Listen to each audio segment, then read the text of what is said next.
জীবের স্বরূপ এবং তার সংসার বন্ধন যে একটা প্রক্রিয়া রয়েছে সেই সম্পর্কে আমরা জেনেছি। আজকে আমরা জানব এই জীবের বা জীবাত্মার দেহান্তর নিয়ে বা জীবাত্মার দেহান্তর প্রক্রিয়া সম্পর্কে। নমস্কার, আমি তাপস, আপনাদের মাঝে জ্ঞানের কথা নিয়ে।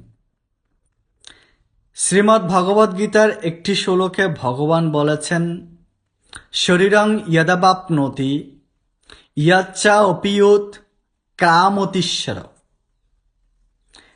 গৃহী তৈতানি সংয়াতি বায়ুর্গন্ধা নিবাসয়।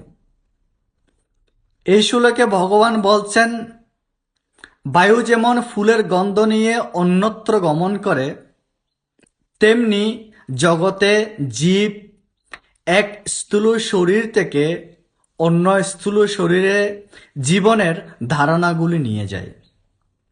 নিশ্চয়ই আপনি এই কথাগুলো বুঝেননি, আপনাকে বোঝাচ্ছি এই কথাগুলো। দেখেন, জীবাত্মা হচ্ছে এই দেহের স্বামী বা ঈশ্বর।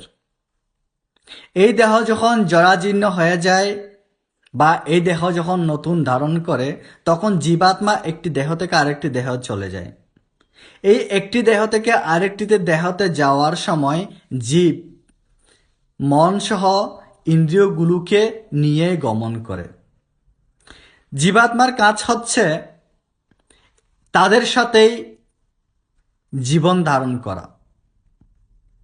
হ্যাঁ সনাতনী সন্তান, জীব স্থূল শরীরে মন, বুদ্ধি, অহংকার ও ইন্দ্রিয় সংস্কার এই সমস্ত কিছু নিয়েই আরেকটি দেহে আরেকটি স্থূল শরীরে গমন করে। আর এই একটি শরীর থেকে আরেকটি শরীরের যে গমনের প্রক্রিয়া, এটাকেই জীবের দেহান্তর প্রক্রিয়া বলা হয়।